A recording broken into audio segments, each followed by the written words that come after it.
This is a story of the photos from the places that I passed through and the person that I was becoming in 2025. This photo here is what I started my year off with in downtown Minneapolis. I think, like most people, I've always loved the halo that is on top of the Capella Tower. And I went down that day to just get a photo of the Capella with the halo. And I went there at twilight as I wanted to make sure the halo was lit and that there was still some color in the sky. And the sky just totally cooperated that night. It was a beautiful sky, beautiful colors, and the way the Capella was lit up just totally made the start of the year in a really good way. So I hope you.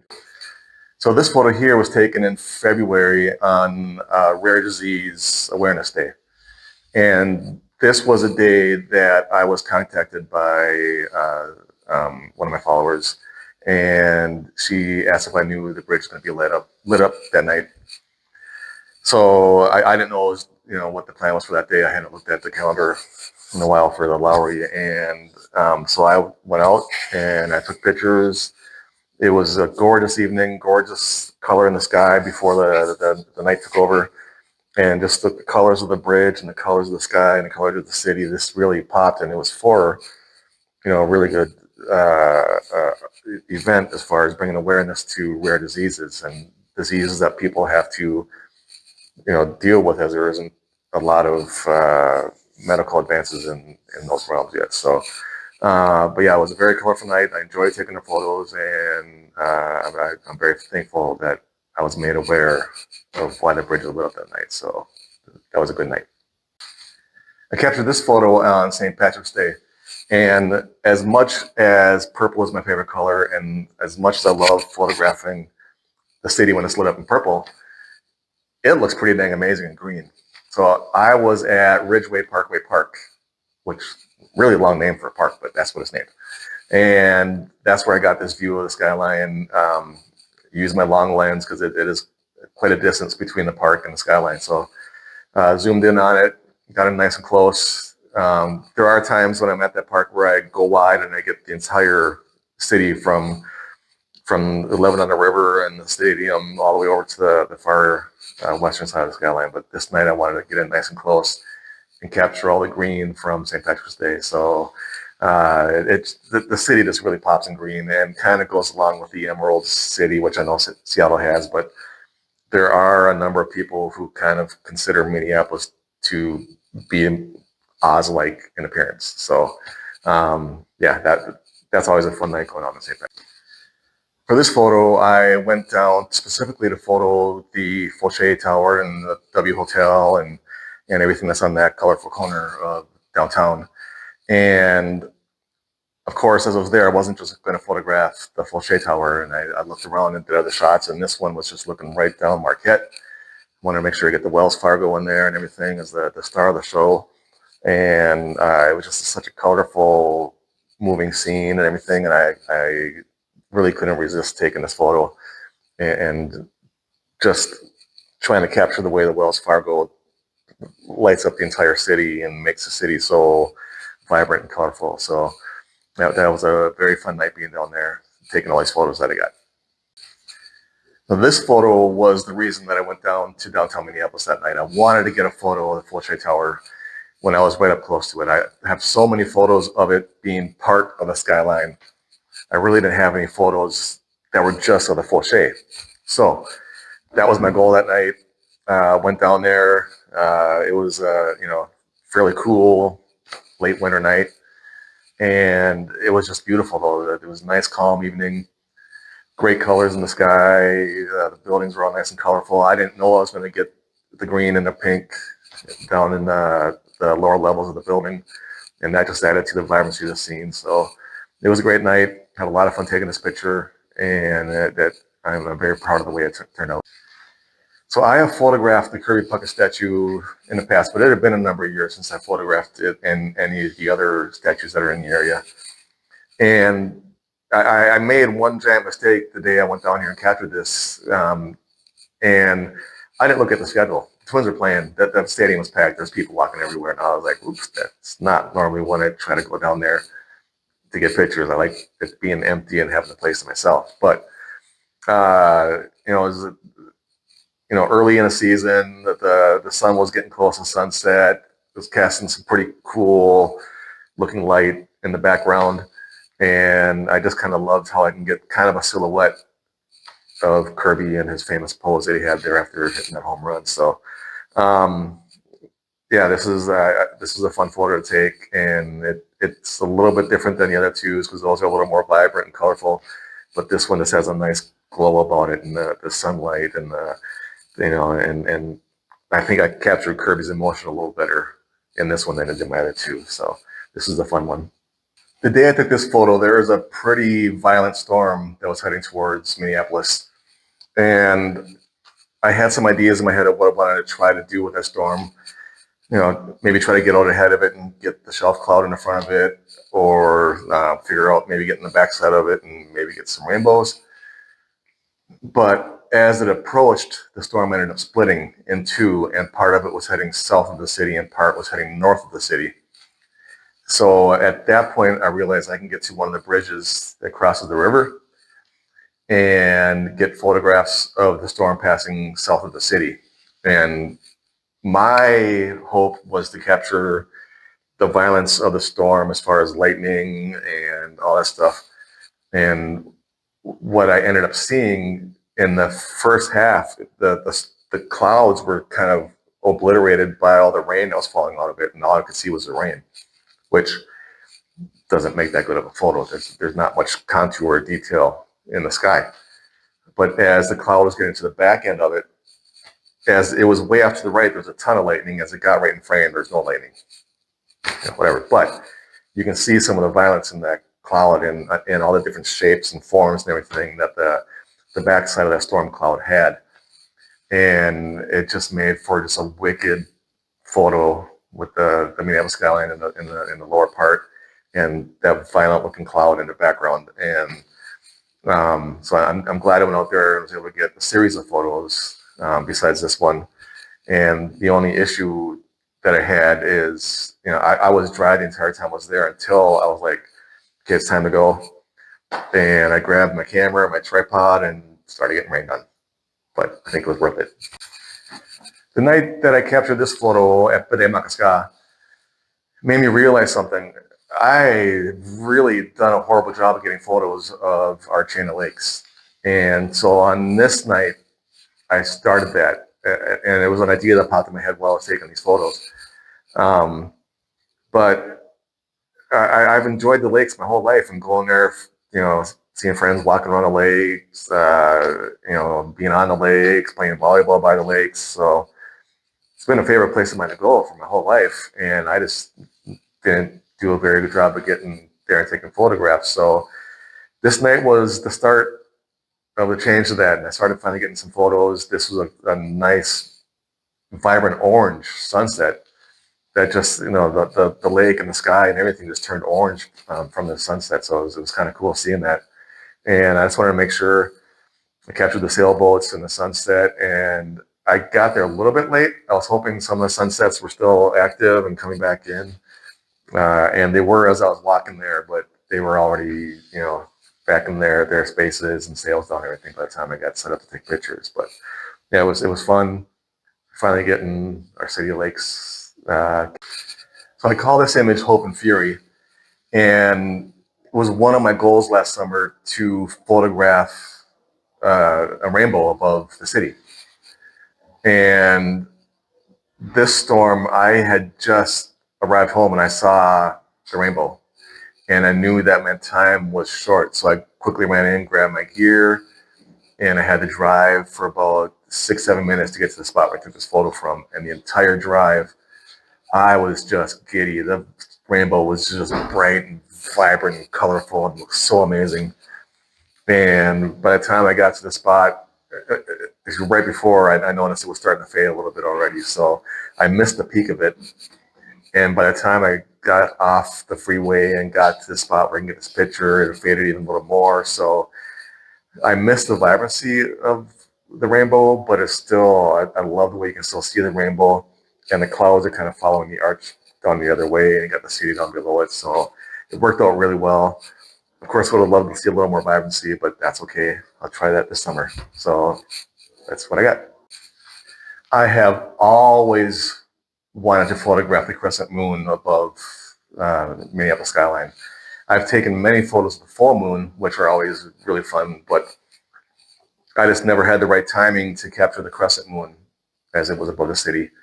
And on this particular day, I finally got it. I finally had the perfect night for it. And I went to the Tower Hill Park or Prospect Park or whichever name people want to use for it. And it's right by the Witch's Hat Water Tower. And I was right in front of that, enjoying the view of the skyline. There was another artist there who was painting the scene, and a few other just random people came up also and were taking pictures of it. And but in this one, you can see the moon is well above the skyline at this point, well above the city. Great color in the sky, and it was just I was very happy and very satisfied being there, finally seeing this view of the crescent moon doing this. And I got a number of pictures of it that I love, so many of them, and a lot of them are on my website. But this one here, a lot of color in the sky. The moon is still a little tiny up there, farther up, but yeah, it's one of my favorite photos. So I hope you enjoy it. So this is another one of my images from the Tower Hill Park when I was capturing the crescent moon above the city. And this one, it's a little lower in the sky, a little bit later in the night. It was getting a little more challenging capturing the pictures because to be able to get the moon illuminated properly and get the city illuminated properly, it gets a lot more challenging as the night gets darker. So, but as you can see, this turned out fantastic. I love the way this looks. The crescent moon is a little bit bigger than it was in some of my other pictures, and the city's all lit up nice and beautiful. There's still a little bit of color in the sky, and it was just a nice reminder that this was a good idea to get out there that night. So we got. This is one of the last photos that I took of the crescent moon as it was setting behind Minneapolis, and as you can tell, it's now night. The moon is a lot bigger in the sky because it's closer to the horizon, closer to the city.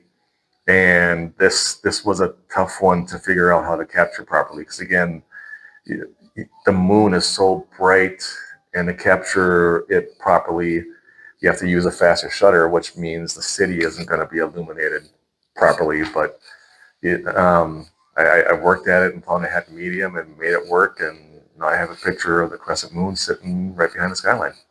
It worked out pretty good. In a continuation of my City of Lakes photos, I went back to Minneapolis and set myself up near where the volleyball courts are. And from there, obviously, if you've been there before, you know there's a pretty dang good view of the skyline from there. So I took 3 different photos. Actually, I took a lot, but there's 3 that I focused on. And of those 3, there's one I just took a normal shot, just normal lens, looking towards the skyline. And there's one thing that I was hoping to happen, and it came close. I wanted, there's some sailboats on the lake, and I wanted one to cross in front of me, between me and the city, and came close. Didn't quite happen, but I still did get a pretty good shot. So the next version of the photo of Minneapolis and the skyline, I put on my long lens, and I zoomed way in, and the compression from doing that, it makes it look like the city is right on top of the lake. And as we know, it's not.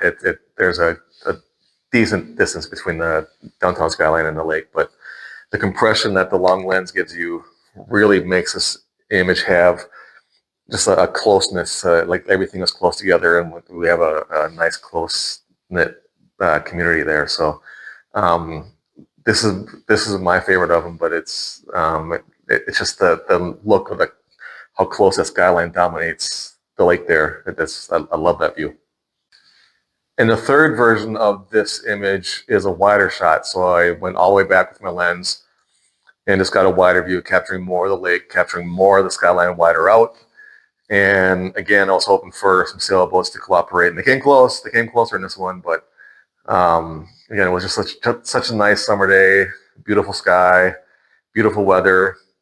Could have stayed there on the lake for a long time taking pictures. There is a tree at Medicine Lake in Plymouth that I've seen images of before that I knew I wanted to get out to this lake and capture a picture of this tree on a foggy day. So I woke up one morning and it was a foggy day. So I grabbed my camera, jumped in my car, drove all the way over to Medicine Lake. And as I was getting closer to the lake, the fog was getting thicker as I kept driving closer to the lake. And when I got to the lake, it was almost eerie. Like it was eerie. The fog enveloped everything so much, that the background was white. There was few traces of what was on the horizon. And I was just able to capture the tree and it arching over the water in the reflections and, just the white blanket of fog all around it. And so I went black and white with this just because the color version, the lake was very shallow there, and the bottom of the lake is algae and it's green. And so it kind of threw off the whole image with how green it was. But obviously I think I would have went black and white anyways, just because it's such a powerful image, capturing that tree arching over the water, white blanket of fog everywhere. So this wasn't the image that I thought of when I wanted a foggy day in this tree, but it is something that I love the way it turned out. And for this one, this is the same tree, just a little bit wider view. I stepped back a little bit on the beach and got further away from it and widened my view, so I can capture the whole area a little bit better. And still, you can see that arching tree reflected in the water and everything around, and it's still just all enveloped in that white blanket of fog. And I always kind of joke a little bit about this picture because in this one, the farther view, the tree and the reflection of the water kind of look like it's an open mouth of a dinosaur. Maybe like what, a stegosaurus, is that what it's called? But I was going to laugh about that one. So yeah, that day I went out for a foggy photo at Medicine Lake, and I got a really foggy photo at Medicine Lake. So this clock tower photo is, again, it's one I've seen this view looking down the cobble streets and looking towards the clock tower in Minneapolis. And I knew there was something I could do there that would change the whole look of that area. So I went out bright and early one Sunday morning. Some people actually beat me out there, not of the photographers, but people who were pre-gaming for the Vikings home game that was coming up shortly after I took this picture. But one thing, there was that truck in the bottom of the image, and I was hoping that truck would leave, and I was standing there, and then another truck showed up, and I was standing there, and I'm like, well, they're not going to leave.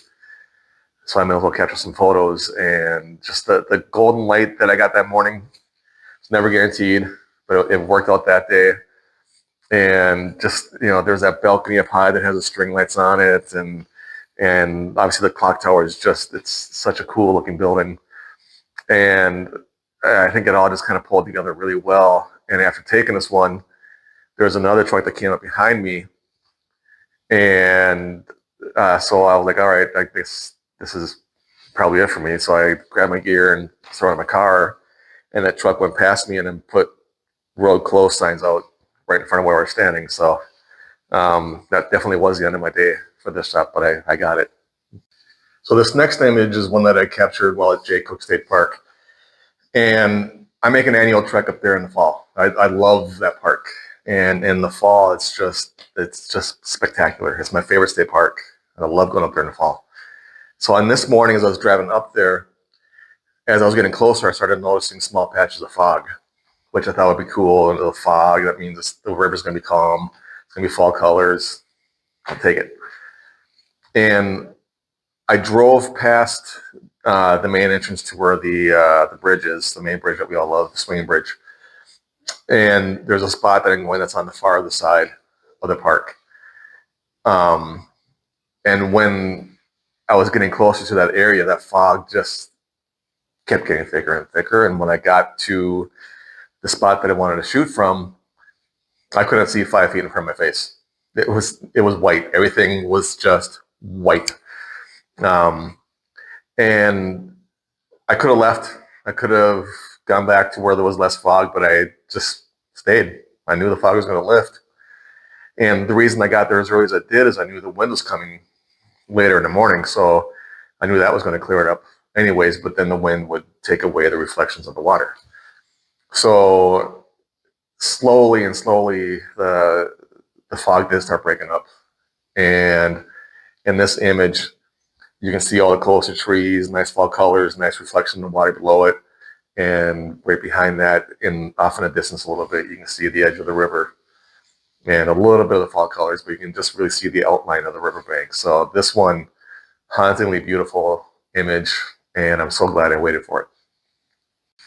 This image is also from the same morning at Jay Cook State Park. And for this one, I was on the swinging bridge, and I was looking away from the more iconic view with that little island and the water coming from both sides. I was looking away from that while on the bridge. And what caught my eye there was it was still pretty foggy in that direction, and the sunlight was coming through it. And so it was just illuminating the fog and making things have this really wonderful looking glow. And that view, I've always kind of likened it to another planet, just all the rocks in the different formations that they're in, and the water running through the way it does, and adding in all that light coming through the fog. It was just such a miraculous view that morning at that moment. So I would have been a fool not to, take a picture of that. So I hope you enjoy that one. And this one is also from that same morning. I was still on the bridge, just looking back at that more iconic view with that little island in the middle of the river. And again, there was still a little bit of fog in the air. It wasn't as heavy as looking the other way on the bridge, and the sunlight wasn't casting through it the same way. But the light on this side of the bridge gave it kind of a softness, which this view is generally so wicked and powerful and rugged. And in this view, that little bit of fog kind of softened it up a little bit. So it was a very unique view for this iconic scene that we have here at Jay Cook State Park. This image is from a road trip that I took in fall, and I went all the way out to Augusta, Wisconsin. Not Georgia, not where the golf course is, but Augusta, Wisconsin. And there is a mill and museum there. It's the Dells Mill and Museum, something like that. I photographed there before, and as I arrived, there was something that I had never experienced in my other visits going out there, and the sun was just so bright and powerful. For whatever reason, every time I've gone in the past, it was always overcast and cloudy. So I encountered a few more sunspots in my image of this view, but the water above the dam and the waterfall was so nice and calm and reflective. And of course, the mill is there and everything's all fun, but I didn't bring a hood with me for my lens to block off the sunspots, but they may add to the picture a little bit and have a little pop in there. So, but it's such a gorgeous mill and museum there, and I'd love to get out there photographing it. I've been there in the spring and the fall and the summer. So, but on this day, I decided it's a nice fall day. Let's get out there and let's get a newer picture of it. So here it is. This next image, after I left Augusta, Wisconsin, I went up to the Upper Peninsula of Michigan to the Bond Falls area. And this is an area, my parents are from the Upper Peninsula, so we spent a lot of time there growing up. And this waterfall is just outstanding. It's such a beautiful waterfall, But my drive there, once I got off the main road onto the driving through the woods and the backwoods and everything to get to the waterfall, that entire drive was just perfect fall colors. The trees lining the road were just vibrant and bright and colorful and just perfect. The sunlight was perfect. And then I get to the falls and there's no color. There's nothing. So I've been there in the past and had some fall images taken with the fall color, but this time it just didn't happen.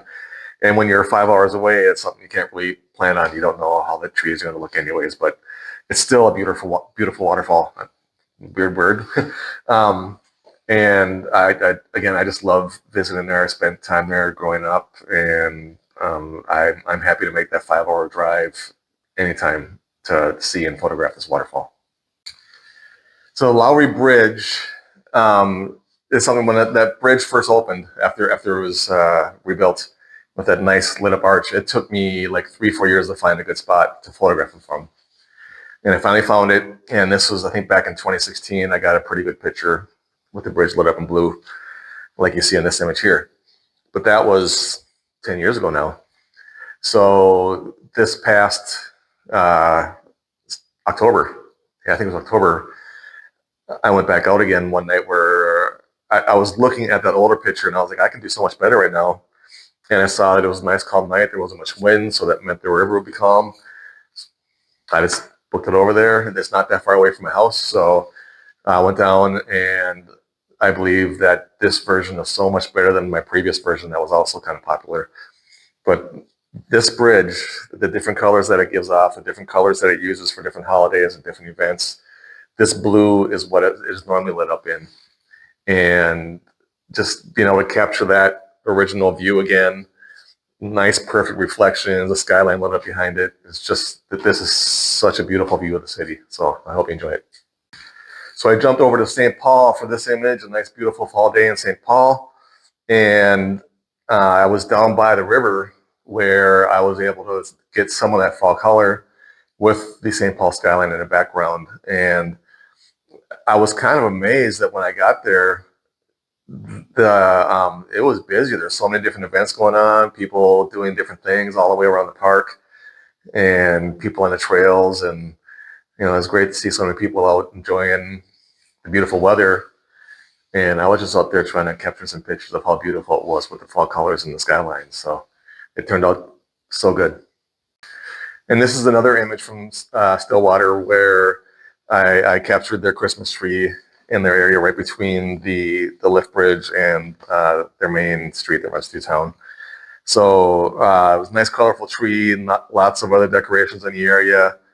And I just love the way little small towns and their main streets set themselves up for the winter season and Christmas. It's always fun, decor items, and it's always just so romantic to see and experience and feel. So I hope that I was able to capture that with some of these images. It had been quite some time since I've gone to the conservatory, and late in December, on one of the first cold days of December, really cold days, I was like, I want to go warm up and go see some tropical plants. So I went to the conservatory, and I try to get there so it's closer to closing time. That's because I know there'll be less people in the sunken garden, and I can get pictures where there aren't other people involved. So I first got there, and there was a handful of other people, which wasn't a lot, but I was by where you first walk into the garden, looking towards the statue that I'm behind in this image. And I waited some people out, and I got some pictures there, and then I walked back behind it, and I was up against the far wall, taking a wide view that way. And just as I was getting ready to leave, after getting those pictures, it just dawned on me. I was walking past the statue, and I was like, this might work if I get down low. So I went back, got down right next to the edge of the pond, set everything up down really low, which as an old guy with bum knees is not easy to do. But I did it. And it worked out to a cool effect where I got the statue.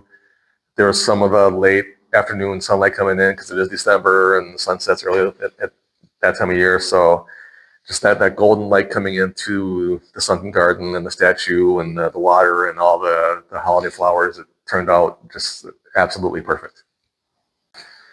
For this image, I actually had someone reach out to me and ask if I could come photograph some spots in their neighborhood. And not of their neighborhood, but the way that the skyline looks from their neighborhood. And I gladly did it. And this shot is looking over the bridge that runs right by the convention center. And I've seen this bridge so many times. I've driven over this bridge so many times. I've driven under this bridge so many times. And I've parked just a block away from this bridge many times. And I just never went over to photograph from it or photograph it. So since I was there, being able to get this spot where I can have the bridge kind of curving away and kind of leading your eye toward downtown and then running away, Having the bridge lit up at night, having the skyline lit up and everything, and being able to see the main towers, the IDS, the Wells Fargo, and the Capella and this halo. This is just a perfect view and a perfect image, and it just turned out exactly the way I hoped it would.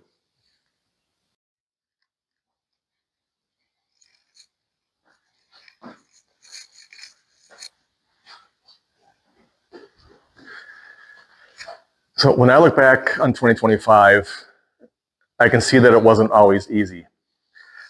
Some days were heavy, some days were uncertain.